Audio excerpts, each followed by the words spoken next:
Yeah, another day here in the studio at the OC Recording Company. I'm Asaf Folks. Let's get into it.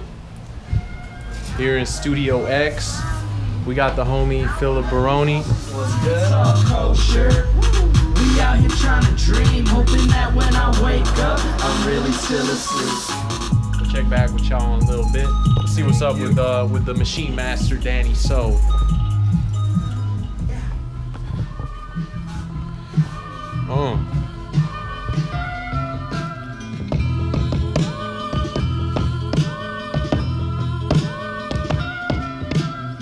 Me and Asaf and homie Danny Soul on the beats, we be killing it, baby, you already know.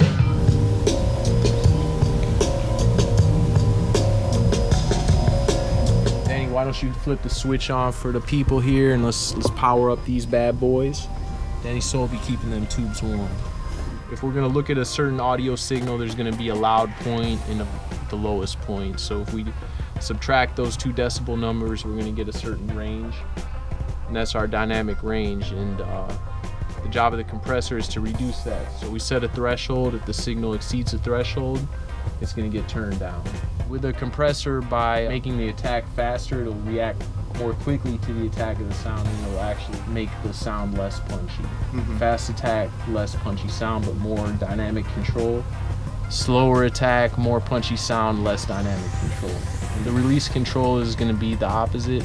Like a faster release is going to be kind of more of a punchy, pumpy sound, whereas a slower release is going to be more of the smooth kind of controlled sound. Yo, we've been working on this track over the past few weeks. It's all like original, we played everything, and it's kind of sounding like a banger to me right now. I want to kind of let y'all in on it.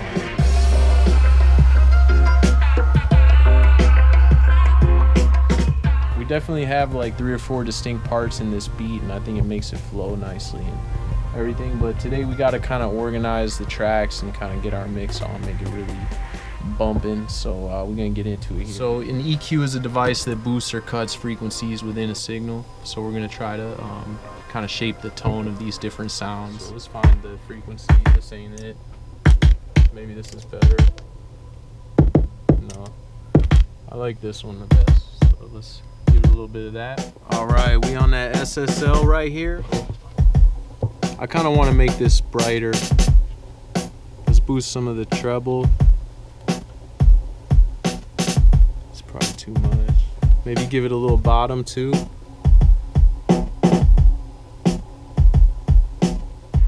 So I'm going to decode this hi-hat track into the mids and the sides, and then I'm going to run the mids through one compressor and the sides through another compressor, and then decode it back. So it's a cool way to use 2 mono compressors on a stereo track. So we're gonna go with all the mids from the Neve to the Tube Tech and all the sides through the Avalon. It's pretty high end for a little hi-hat track, you know what I'm saying? But we going all in.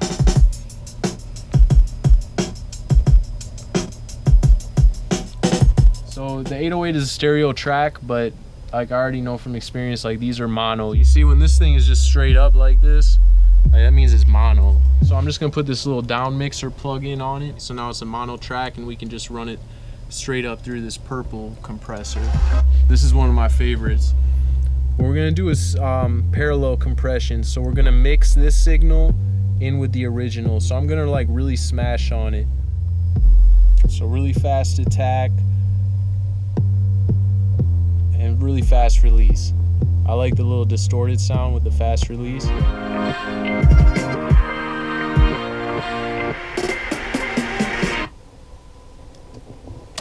Alright, there you have it. Now we have all the sound of running through the analog gear printed to the Pro Tools here, so we're good to go. Got this cool little ARP. And we're gonna run it through this API 2500 and 5500. The ARP kind of has like some quick transients to it, so this API is kind of quick. It can probably put a little taming on that. Right now we got this little chuck.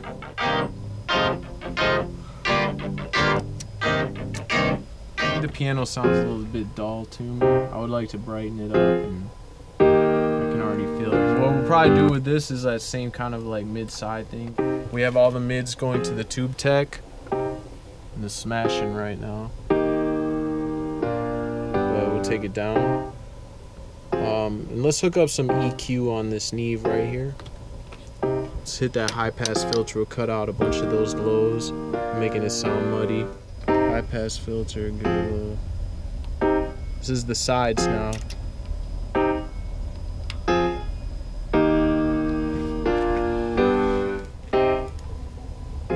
Whoa, we definitely brought it to life, like big time. The last thing we have is this exhale.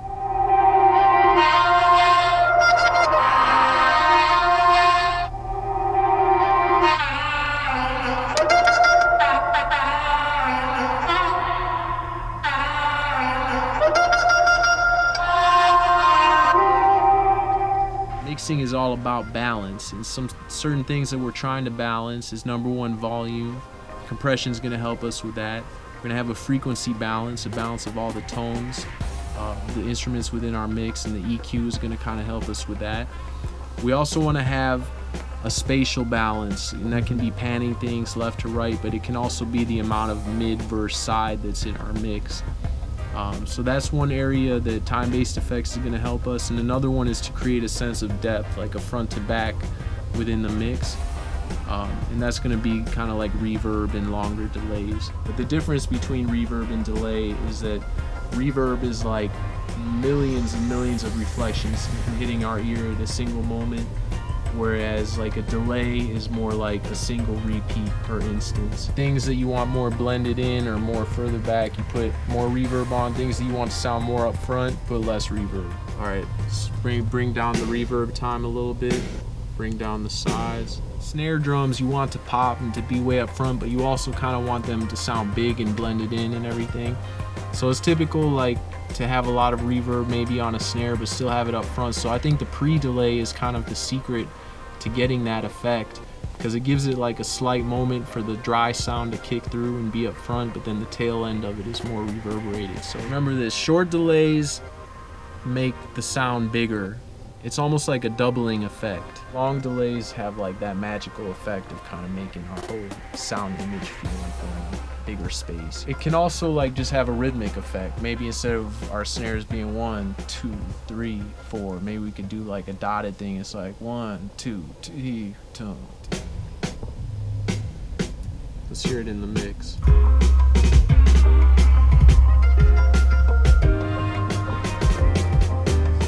Select this send long delay level, and I'll just bring it down anywhere I don't want it, which is like on these rolls.